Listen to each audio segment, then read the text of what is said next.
उत्तर काशी इथल्या सिलक्यारा बोगद्यात अडकलेल्या 41 मजुरांची काल 17व्या दिवशी सुखरूप सुटका करण्यात आली। 12 नोव्हेंबरपासून सुरू असलेलं बचाव कार्य केंद्र आणि राज्य सरकारच्या अनेक यंत्रणांनी उत्तम समन्वय राखून यशस्वी केलं। या सर्व मजुरांची स्थिती चांगली असून त्यांना खबरदारी म्हणून रुग्णालयात दाखल करण्यात आले। श्रमिकांची सुटका होत असताना उत्तराखंडचे मुख्यमंत्री पुष्कर सिंह धामी उपस्थित होते आणि त्यांनी स्वतः या मजुरांचं स्वागत केलं। यावेळी त्यांनी या ठिकाणीच एक वार्ताहर परिषद घेऊन या बचाव कार्याची माहिती दिली आणि सुटका करण्यात आलेल्या सर्व मजुरांना प्रत्येकी 1 लाख रुपये देण्याची घोषणा केली। बचाव कार्यात सहभागी झालेल्या सगळ्यांचे त्यांनी आभार मानले आणि राज्यातील अशा प्रकारच्या बोगद्यांचा आढावा घेण्यात येईल असंही त्यांनी सांगितलं। केंद्र सरकारनं या संपूर्ण बचाव कार्यासाठी मदत केली आणि पंतप्रधान नरेंद्र मोदी सातत्यानं या बचाव कार्यावर लक्ष ठेवून होते। या कामगारांच्या कुटुंबियांनी बचाव कार्य यशस्वी झाल्याबद्दल अत्यानंद व्यक्त केला आणि फटाक्यांची आतषबाजी करून दिवाळी साजरी केली। सिलक्यारा बोगद्यातून सुखरूप बाहेर पडलेल्या मजुरांसोबत पंतप्रधान नरेंद्र मोदी यांनी दूरध्वनीवरून संवाद साधला आणि त्यांच्या तब्येतीची विचारपूस केली। तसंच त्यांचं मनोधैर्य देखील उंचावलं। त्यापूर्वी पंतप्रधानांनी उत्तराखंडचे मुख्यमंत्री पुष्कर सिंह धामी यांच्याकडून दूरध्वनीवरून या मजुरांसाठी केलेल्या व्यवस्थेची माहिती घेतली, तर या बचाव कार्याबद्दल सर्व मजुरांनी पंतप्रधानांचे आभार मानले। राष्ट्रपती द्रौपदी मुर्मू यांनीही बचाव कार्य यशस्वी झाल्याबद्दल आनंद व्यक्त करत हे अभियान मानवाच्या चिकाटीची आणि जिद्दीची परिसीमा पाहणारं ठरलं अशी प्रतिक्रिया व्यक्त केली।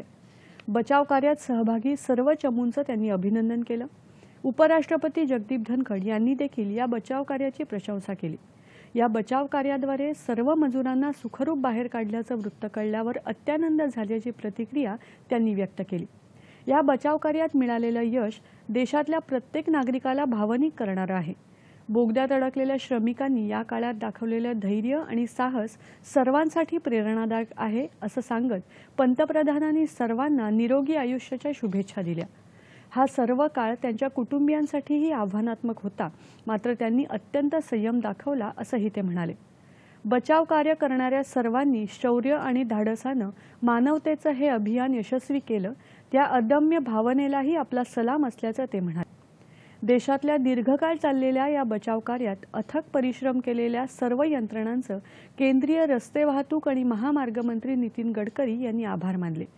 सर्व श्रमिक आणि त्यांच्या कुटुंबियांना शुभेच्छा देत गडकरी यांनी त्यांचं अभिनंदन केलं। या बोगद्याच्या कामाचं सुरक्षाविषयक लेखापरीक्षण केलं जाईल असंही त्यांनी सांगितलं।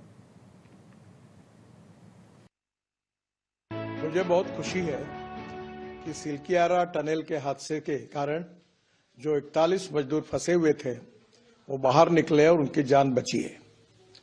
सभी एजेंसियों ने विशेष रूप से पीएमओ के मार्गदर्शन में भारत सरकार की सब एजेंसीज, उत्तराखंड सरकार और वहां की स्थानिक जनता और सब लोगों ने रात दिन मेहनत की, परिश्रम किए, अलग अलग पर्यायों पर काम किया और उसके बाद ये सफलता मिली है।